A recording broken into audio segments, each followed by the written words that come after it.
A2U explainer presenting ए movie Rizwan. यह एक real inspirational story है, बट रियल सिर्फ इनकी कंपनीज तक ही सीमित रहता है। बाकी मूवीज़ की स्टोरी सिर्फ मनोरंजन के उद्देश्य से बनाई गई है।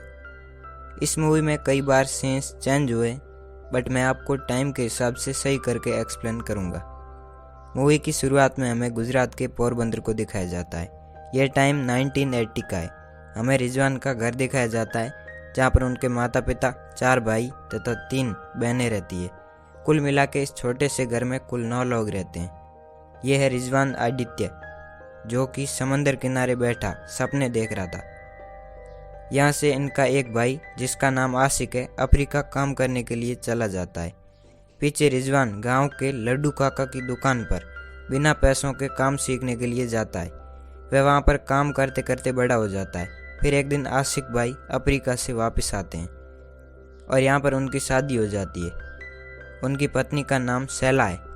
यहाँ पर रिजवान भी आ जाता है। आशिक उसे अपने साथ चलने के लिए कहता है। वह कहता है कि पहले हम दोनों वहाँ जाते हैं, जब हम वहाँ पहुँचेंगे तो तुम भी पीछे पीछे वहाँ आ जाना। आशिक और सैला अफ्रीका चले जाते हैं और रिजवान भी 1986 में पोरबंदर से बॉम्बे तथा बॉम्बे से फ्लाइट के द्वारा ज़ाइर की राजधानी किंशासा पहुंच जाता है। एयरपोर्ट पर आशिक भाई उन्हें लेने आते हैं। वे गाड़ी से वहां के आशिक के घर चले जाते हैं। वह धीरे धीरे वहां के वातावरण के साथ तालमेल मिलाता है। बट अक्टूबर 1991 किंशासा में एक काला दौर चला। यहाँ के सैनिकों को भी 3 महीने की पगार नहीं मिली थी। लोगों में रोष व्याप्त था। लोग वहाँ की दुकानें, घरों को लूटने के लिए गुट में फिरते हैं। आशिक और रिजवान अपनी दुकान बंद कर वहाँ से घर चले जाते हैं। बट उनके घर पर भी एक आदमी आता है, जो कि उनके दुकान पर ही काम करता है। वह कहता है कि आपकी जान यहाँ पर भी खतरे में, आपको घर से निकलना पड़ेगा।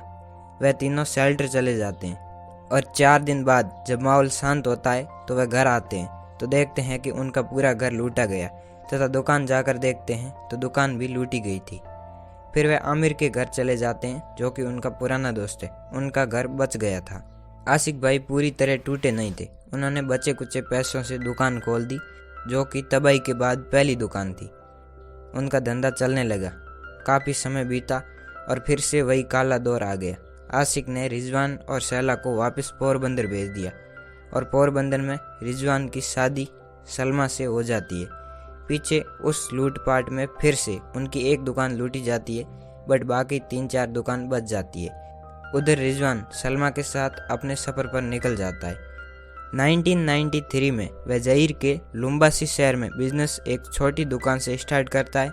काफ़ी समय बाद खुशी का दौर आता है। रिजवान की एक बच्ची होती है, जिसका नाम अजीमा है, तथा उसके दोस्त साजिद की भी शादी हो जाती है। फिर काफ़ी समय और बीत जाता है और रिजवान अपना धंधा बाकी देशों में भी शुरू करना चाहता है। वह लुम्बासी में अपना सारा कारोबार बंद कर देता है, क्योंकि यहाँ पर भी दंगे शुरू हो गए थे। वह दूसरे देशों में धीरे धीरे फिर से व्यापार शुरू करता है। इस बीच इनके पिताजी की भी डेथ हो जाती है।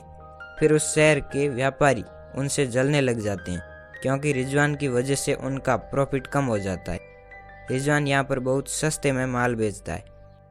एक कंपनी वाले रिजवान के लोगों को, जो दुकान में काम करते थे, उन्हें पुलिस के द्वारा गिरफ्तार कर लेते हैं। रिजवान का व्यापार ठप हो जाता है, बट बाद में रिजवान पुलिस से बात कर उन्हें छुड़वा लेता है। धीरे धीरे वह आमिर के साथ मिल जाता है, एक बड़ी कंपनी बना देता है, जिसका नाम आयुल ट्रेंडिंग है। बट काफ़ी समय बाद इस कंपनी के पार्टनर रिजवान को कंपनी से निकाल देते हैं, क्योंकि वो इनसे जलते थे। बट रिजवान तो धीरे धीरे वापस ऊपर आ जाता है और आयुल ट्रेंडिंग कंपनी डूब जाती है। आमिर का मान रखने के लिए रिजवान आयुल ट्रेंडिंग कंपनी को वापस से ज्वाइन कर लेता है और वो कंपनी के पार्टनर डूब जाते हैं। फिर साजिद, जो पोरबंदर का ही था, वह भी अपने धंधे को रिजवान के साथ मिला लेता है। धीरे धीरे ये अपनी मेहनत से ऊंचाइयों के शिखर को छूते हैं। इस बीच उनकी बच्ची अजीमा भी एक बहुत बड़ी फुटबॉल प्लेयर बन जाती है और रिजवान धीरे धीरे अपनी कंपनी खोल देता है, जिसका नाम रिजवान आदित्य फाउंडेशन है। इस तरह एक आदमी अपनी मेहनत से सक्सेसफुल बन जाता है। यह एक रियल स्टोरी है रिजवान आदित्य की। इसे मैंने आपको जितना हो सके उतना शॉर्ट में समझाने की कोशिश की है। आशा करता हूँ कि यह एक्सप्लेनेशन आपको ज़रूर पसंद आया होगा। धन्यवाद।